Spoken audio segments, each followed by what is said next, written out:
Bom dia, meus amados irmãos e irmãs. Eu espero que todos estejam desfrutando de paz, de alegria, de saúde e de muitas bênçãos que Deus derrama sobre as nossas vidas. Hoje nós vamos estudar o capítulo 14 do Evangelho de Marcos. Nós estamos caminhando para o final do trimestre, caminhando, portanto, para o final do Evangelho de Marcos, e nós estamos, então, agora à véspera da crucificação de Jesus Cristo. Portanto, à véspera do evento que vai fechar este período da encarnação de Cristo e vai, então, assistir ao sacrifício redentor de Cristo Jesus por nós na cruz do Calvário. Então, hoje, o título da nossa lição é O Caminho da Cruz. Estamos, então, entrando, digamos, naquele momento em que Jesus ele é entregue nas mãos das autoridades de Israel e também das autoridades romanas. Este capítulo se distingue dos demais no Evangelho de Marcos. No capítulo de domingo passado, nós vimos o discurso ou o ensino de Jesus a respeito das últimas coisas, as profecias finais. E agora, então, já não há mais o tempo para o ensino, já não há mais o papel do mestre, daquele que reúne as multidões e que ensina a palavra e que fala a respeito de si e também do cumprimento das Escrituras em sua vida, daquele que é, então, a esperança de Israel. Então, nós vamos começar lendo os 2 primeiros versículos do capítulo 14 de Marcos. Não vamos ler o capítulo todo, é um capítulo muito extenso. Durante a semana, penso que os irmãos, acompanhando a postagem da irmã Isis, já realizou a leitura de todo esse capítulo e das ideias principais da lição.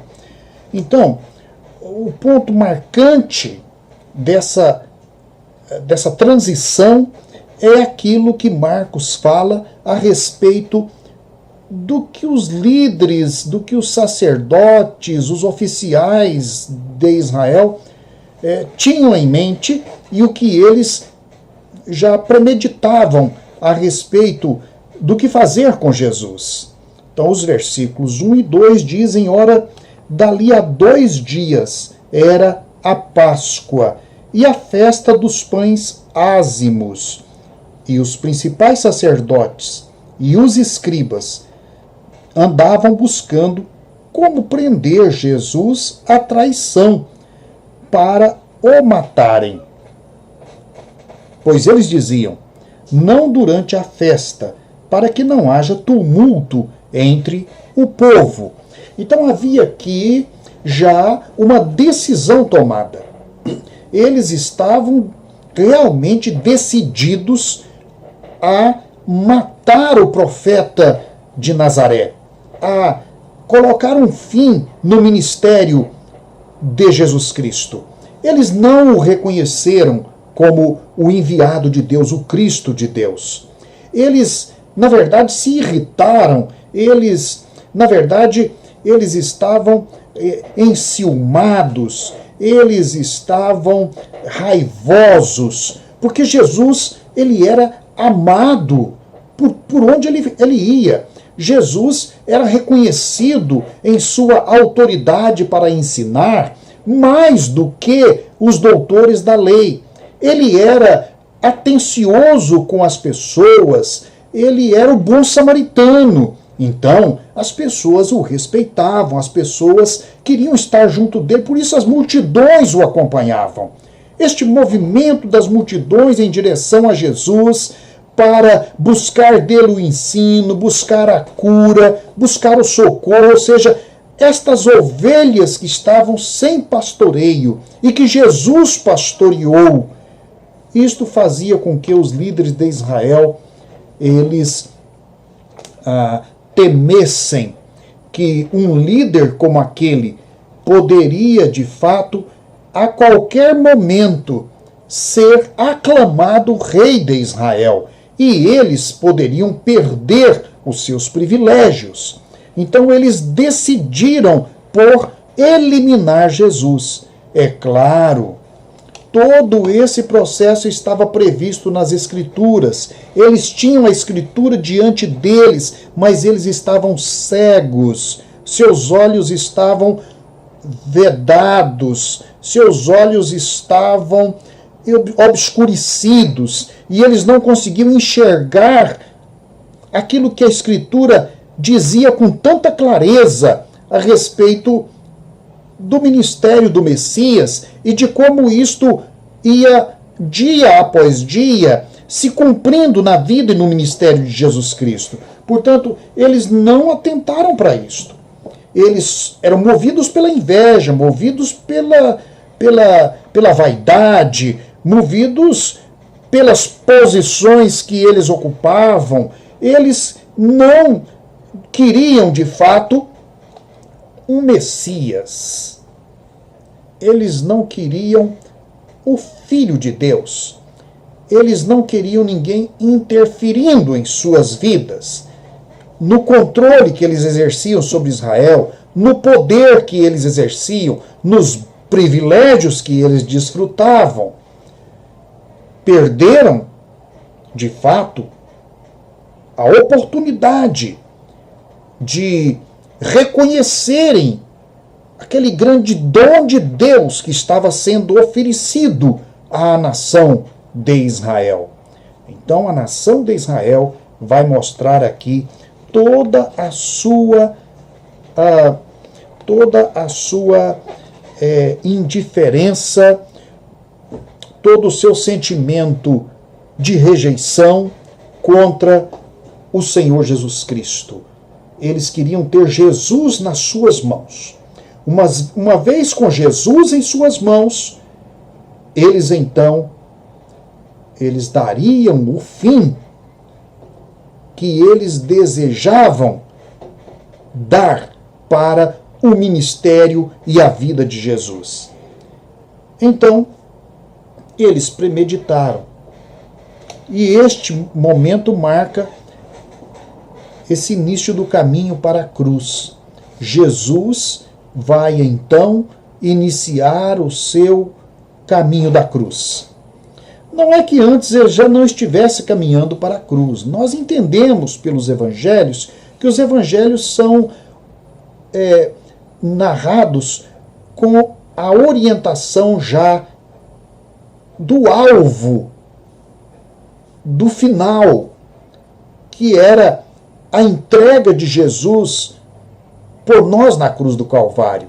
Então, todos os trechos anteriores dos evangelhos, eles estão, de uma certa forma, orientados para este momento. Aqui Marcos, então, começa agora a sua narrativa do caminho para a cruz, como diz o autor da lição da nossa escola bíblica dominical, o caminho para a cruz. E este caminho começa durante uma festividade que acontecia em Israel.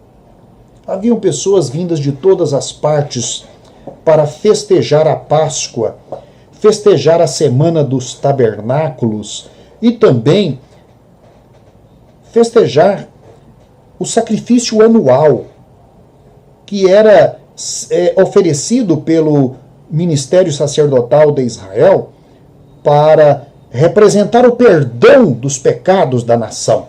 E todos queriam então ter uma participação neste culto, neste sacrifício, para que também os pecados deles pudessem ser entregues junto com o sacrifício, para que eles tivessem a esperança do perdão eterno. Então, o texto diz que faltavam 2 dias para a Páscoa, ou para os ázimos. O pão ázimo é aquele pão que não tem fermento. Portanto, é um pão que não leva tempero. Ele não leva, portanto, todo aquele processo de produção do pão que leva um certo tempo, tem que deixar a massa descansar, é acrescentado sabores, etc. E há uma espera até que o pão esteja no ponto para ser assado. O pão ázimo era aquele pão que os judeus comeram quando saíram do Egito. Saíram às pressas. Portanto, não dava tempo de esperar fermento penetrar a massa descansar e depois assar. Eles prepararam a massa sem fermento e já saíram para a libertação do Egito. Eles saíram já, sob o comando de Moisés, para o deserto. A Páscoa foi celebrada, então, nesta noite em que eles iriam sair. Nós lembramos bem disto, já estudamos sobre isto. Então, dali a 2 dias isto aconteceria. Então, haviam 2 dias pela frente que iriam, então, ser o intervalo entre a permanência de Jesus ali, nesta semana que antecede a crucificação, e o desencadeamento da sua prisão, do seu julgamento e da sua crucificação. Jesus não permanece em Jerusalém. Ele volta para Betânia e ali ele permanece. Provavelmente ele permanece ali esses 2 últimos dias.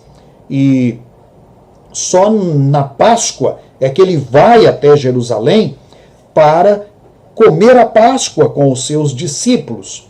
Mas aqui em Betânia acontecem coisas muito marcantes e decisivas para o desenrolar do processo de condenação de Jesus. Então, o caminho para a cruz, ele começa em Betânia, com o gesto da unção.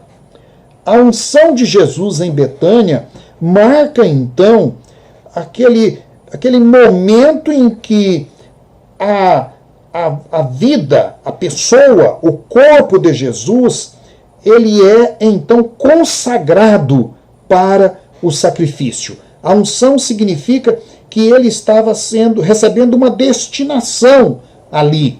Ele estava sendo ungido para um determinado propósito. Ele estava sendo ungido como o cordeiro para o sacrifício. Então, o texto mostra como Jesus hospedou-se na casa de Simão leproso, a mesma casa de Lázaro, de Maria, Marta, onde ele era hóspede, muito desejado, hóspede muito querido, um hóspede muito bem tratado. Eles tratavam Jesus com toda cerimônia, com toda reverência, com tanto amor. E quando Jesus estava ali hospedado, então o texto nos conta que a mulher chegou, trazia um vaso de alabastro, de bálsamo de nardo puro, grande valor, de grande preço, e quebrou este vaso e derramou todo o seu conteúdo sobre a cabeça de Jesus. Aquilo escorreu pelo seu corpo, pelas suas vestes. O cheiro encheu a casa. Foi um momento que todos pararam, que todos se impressionaram. Houve silêncio naquela hora. Aquele momento quando aquela mulher pratica aquele ato cerimonial, aquele ato de devoção, aquele ato de reconhecimento profundo de quem era Jesus, deste Messias, deste Cristo, deste Cordeiro de Deus, deste Filho de Deus. E a casa para. E então, o texto nos diz que alguns começaram a maledizer. Houve uma maledicência, houve um resmungo, houve uma murmuração. E se perguntava por que este desperdício? Os demais evangelhos nos mostram que quem encabeçou essa murmuração foi Judas, porque ele trazia a bolsa. João nos conta isto. E ele reclamou que aquele grande valor poderia ser doado para sustentar o ministério de Jesus e para que eles pudessem dar socorro aos pobres. Que uma boa intenção, mas o coração de Judas era um coração já dominado por Satanás. Satanás colocou no coração de Judas aqueles pensamentos de desprezo para com Jesus Cristo e pensamentos de traição. Então, Jesus foi abençoado ali. Olha, uma coisa interessante é que esta unção de Jesus, do modo como aconteceu na casa de Simão leproso, não estava previsto nas profecias do Antigo Testamento. Não daquele modo. Então, o que nós podemos entender é que aquele foi um momento novo. Aquele foi um momento reservado pelo Pai Celestial para abençoar o seu Filho Jesus. Aquele foi um momento em que podemos, se não fosse considerar a capacidade de onisciência de Jesus, nós poderíamos imaginar que esta foi uma surpresa que o Pai demonstrou para com o Filho. Jesus sendo ungido daquele modo. Jesus sendo reconhecido daquele modo. E aí, então, foi uma surpresa. Jesus, com esta unção imprevisível, ele interpreta, então, aquele gesto da mulher como sendo a unção dele para a morte. Ela realizou uma obra sobre a vida de Jesus que, sem dúvida, causou estranheza, porque esta forma de ungir, ela era prerrogativa dos sacerdotes. Essa unção do cordeiro para o sacrifício, ou seja, todo o processo de sacrifício do cordeiro era prerrogativa do sacerdote. Não era um cidadão de Israel, uma mulher de Israel, que pudesse fazer aquele gesto. Só o sacerdote. E uma vez por ano, o sacrifício do cordeiro pelo pecado da nação de Israel era feito uma vez por ano. E ele então fazia, tinha todo o processo recomendado lá em Levítico, para que isto fosse feito. Então aqui nós temos uma mulher que realiza esse processo. De uma maneira imprevisível. E de uma maneira que trouxe espanto para toda aquela casa. Especialmente pelo modo como Jesus declarou o significado daquilo que a mulher fazia. Ele disse: ela praticou uma boa ação para comigo. E diz mais: ela fez o que pôde, antecipou-se a ungir meu corpo para a sepultura. Em verdade vos digo que em todo o mundo, onde quer que for pregado o evangelho, também o que ela fez será contado para a memória dela. Este é um momento, então, magnífico. Um momento de adoração. Um momento em que Jesus é ungido, o seu corpo, então, é ungido para o sacrifício. E é interessante o que interpreta, o que os discípulos, especialmente Judas, diz aqui, não é? Na sua murmuração. Eles disseram: por que não se vendeu este nardo precioso e não se deu aos pobres.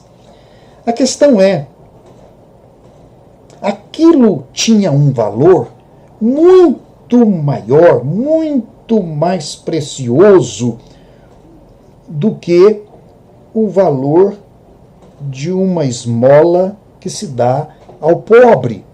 Na verdade, vamos ser sinceros aqui. Na verdade, quando eles dizem isto, Jesus vai dizer o seguinte: os pobres sempre os tendes convosco, e quando quiserdes, podeis fazer-lhes bem. A mim, porém, nem sempre me tendes. O belo nesta palavra de Jesus é que ele se coloca junto aos pobres. Ele não se coloca acima dos pobres. Ele diz, olha, os pobres sempre os tendes convosco. A mim, como querendo dizer, este pobre, vocês não terão, porque lhe será tirado. Então, é magnífico ver Jesus se humilhando a este ponto. Em Filipenses 2, Paulo nos dá aquele hino cristológico do esvaziamento de Jesus e do modo como ele deixou toda a sua riqueza na glória celestial, esvaziou-se a si mesmo, tomou a forma humana e ele se fez pobre, humilhou-se a si mesmo. Então, este é o modo de Jesus oferecer sua vida por nós. Ele se esvazia para poder, então, enriquecer a muitos, como diz o próprio apóstolo Paulo. Então, Jesus se coloca no meio do mundo, no meio dos pobres, mas não qualquer pobre, não é? Os pobres que têm a fome e a sede do Deus vivo. O que se deve aos pobres e o que se deve a Jesus? Esta é a questão que Jesus levanta aqui. Os pobres sempre tendes convosco, vocês podem dar a eles o que quiserem e eles sempre vão precisar. A mim, vocês nem sempre terão. Então, isto Jesus está dizendo para poder reconhecer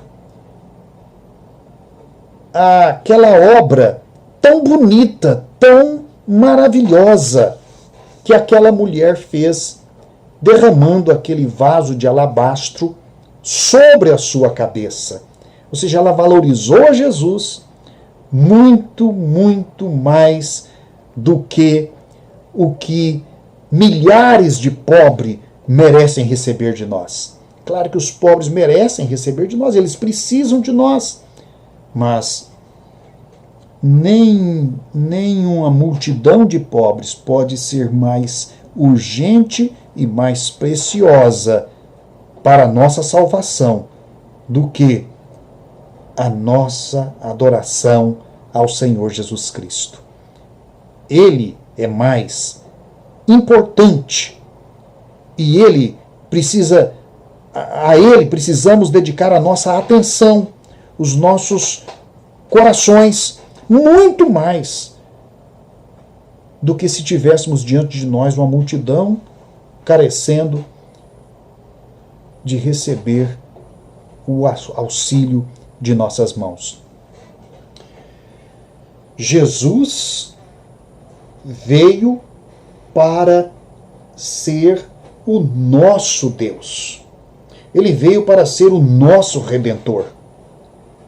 A ajuda de alguém pode redimir um pobre da fome, mas nós somos muito mais carentes de redenção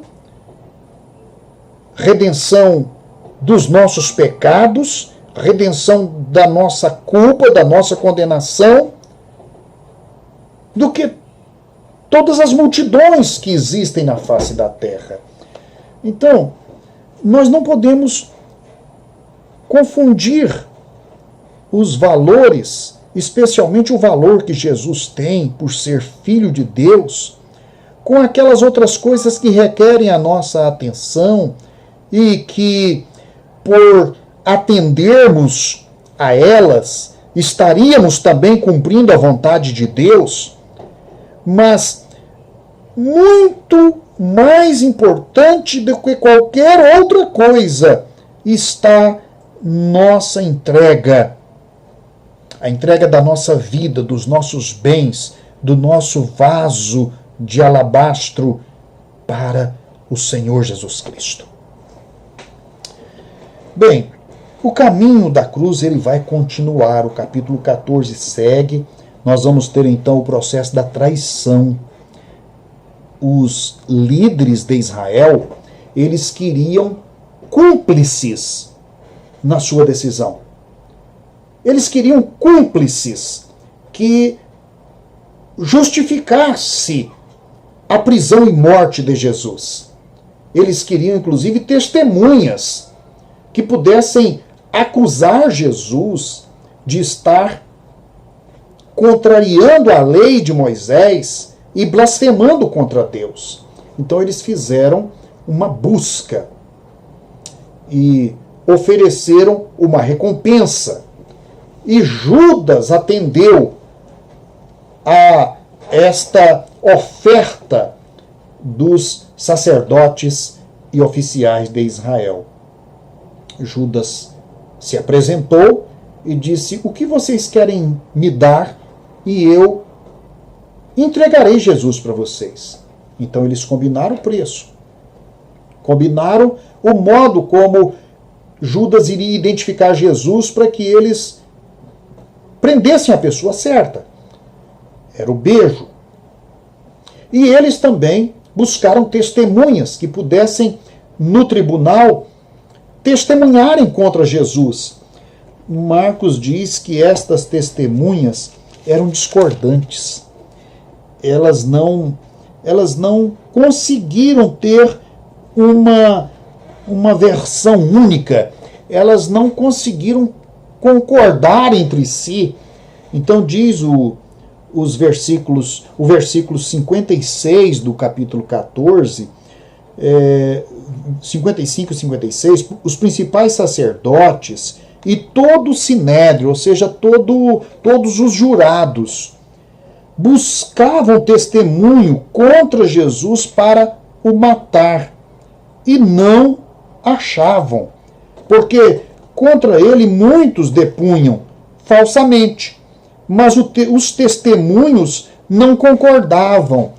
Então, eles ficaram numa situação delicada. Eles tinham que ter, no mínimo, 2 testemunhas, segundo a lei de Moisés, que concordassem na acusação contra Jesus. Mas, por fim, eles conseguiram alguns que concordaram em dar o mesmo testemunho para poder, então, alcançar o objetivo deles, que era condenar Jesus. Então eles conseguiram alguém que entregasse Jesus, eles conseguiram pessoas que testemunhassem contra Jesus, e eles então prenderam Jesus e levaram perante o tribunal de Israel. Veja que aqui o julgamento é conduzido pela nação de Israel. Jesus está sendo julgado pelo seu povo, está sendo julgado pelos oficiais do povo, ele está sendo julgado pelos sacerdotes. Competia ao sumo sacerdote, principalmente nesse período em que os sacerdotes eram de fato os cabeças de Israel. Competia a eles montar o julgamento, justificar a acusação, para poder então condenar a pessoa. Então eles montaram um julgamento. Eles mentiram, eles falsificaram, eles, vamos dizer, ofereceram recompensas, eles compraram testemunhas.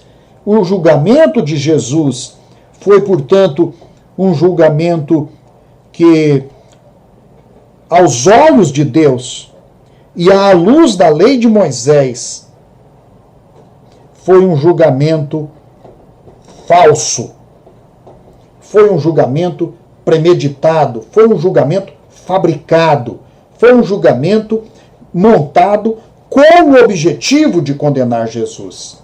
Mas as profecias do Antigo Testamento já alertavam para isto, e o que aconteceu, na verdade, foi o cumprimento destas profecias, de que Jesus ele seria levado como ovelha muda perante os seus tosqueadores, ou seja, ele seria levado à morte como alguém que não tem direito algum.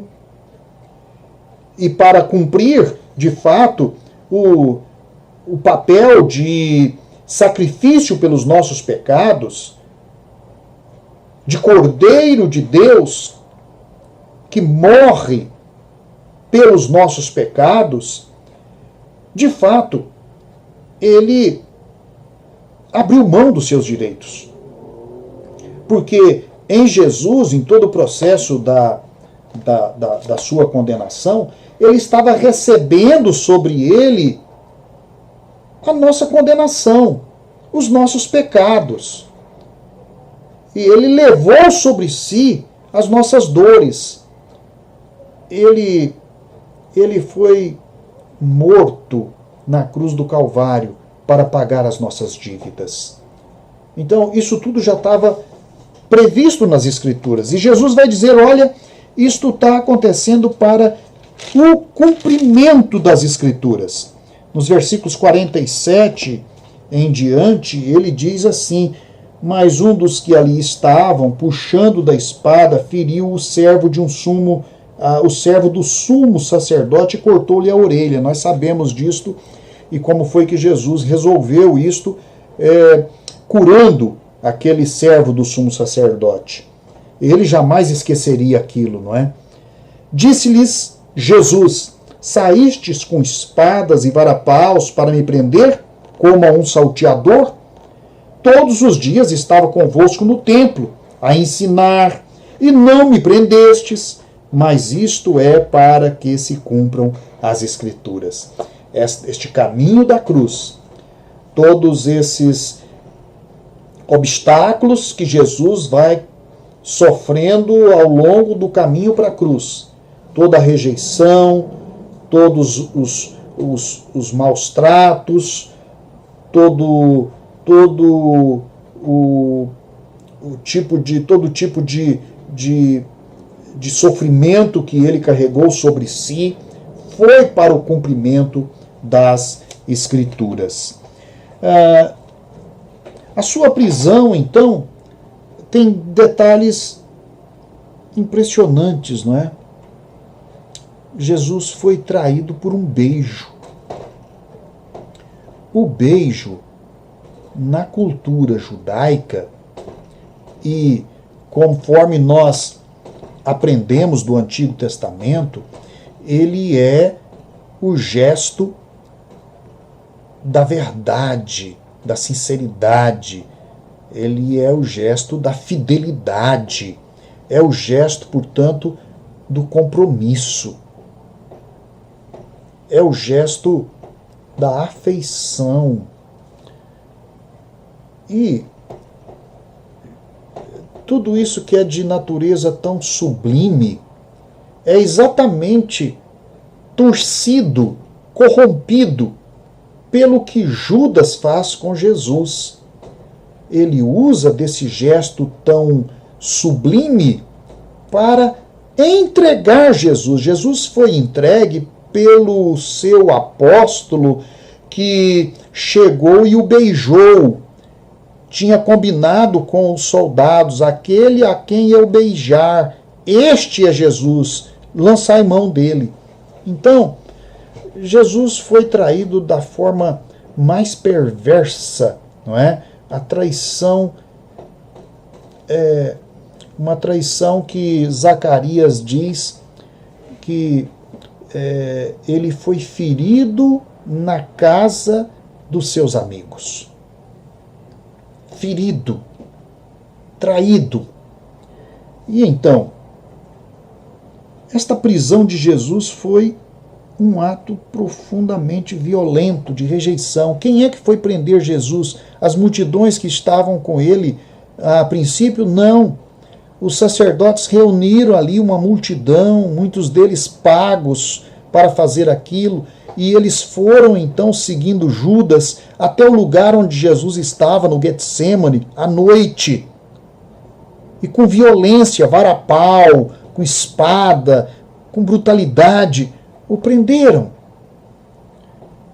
E este caminho para a cruz, ele vai então ter o seu veredito no julgamento que o Sinédrio faz de Jesus.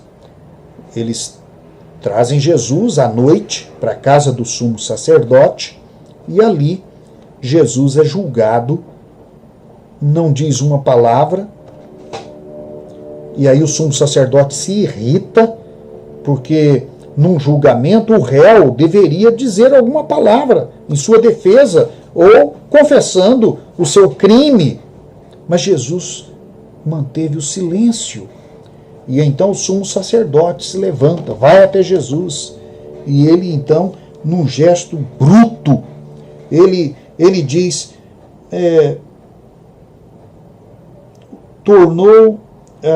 levantou-se então o sumo sacerdote no meio das pessoas e perguntou a Jesus: não respondes coisa alguma? Que é que estes depõem contra ti? Você não se defende? Jesus permaneceu calado e nada respondeu. Então o sumo sacerdote alterou um pouco mais a sua voz, ele foi com mais brutalidade para cima de Jesus e perguntou-lhe: és tu o Cristo, o Filho do Deus bendito? Nesta hora, Jesus responde. Jesus diz claramente a ele: eu sou. E vereis o Filho do Homem assentado à direita do poder e vindo com as nuvens do céu. Esta resposta foi a confissão de Jesus. E esta confissão de Jesus foi a declaração que o sumo sacerdote tomou para declará-lo, então, culpado e réu de morte. Então o sumo sacerdote, rasgando as suas vestes, disse: por que precisamos ainda de testemunhas? Quer dizer, quando o réu é confesso, as testemunhas são desnecessárias. O que eles queriam é extrair de Jesus essa confissão. Então, acabais de ouvir a blasfêmia. O que é a blasfêmia? É quando Jesus confessa ser o próprio Filho de Deus. E então, ele pergunta: qual o parecer do Sinédrio? Como vocês votam? E todos unanimemente votaram pela condenação de Jesus como réu de morte. Réu de morte. Na verdade, eles estavam agora de acordo com a lei de Moisés. Se Jesus não fosse o que estava dizendo que era, o que ele realmente era, não é? Jesus foi condenado porque ele disse quem ele era, e eles não creram. Então, por causa da incredulidade da nação de Israel, é que eles declararam a condenação sobre Jesus, porque não quiseram crer que ele era de fato o Filho de Deus, o Cristo, o Messias, aquele que viria para a salvação de Israel. Então alguns começaram a cuspir nele, a cobrir-lhe o rosto, dar socos e a dizer-lhe: profetiza, e os guardas receberam ele com bofetadas. Ou seja, houve um massacre sobre Jesus. O sofrimento que Jesus passou, as dores, enfim. Tudo isso por nós. Tudo isso para a salvação das nossas vidas. Tudo isso para o perdão dos nossos pecados. Tudo isso porque nos amou. Que Deus nos ajude hoje. Que nós possamos dar a Jesus a glória que é só dele. Que nós possamos dedicar a Jesus o melhor de nós, o nosso vaso de alabastro. Que nós possamos reconhecer em Jesus, a cada dia, o seu valor, a sua prioridade em nossas vidas, a sua santidade, o seu sacrifício penoso que ele fez por nós na cruz do Calvário. Que Deus a todos nós nos abençoe neste domingo.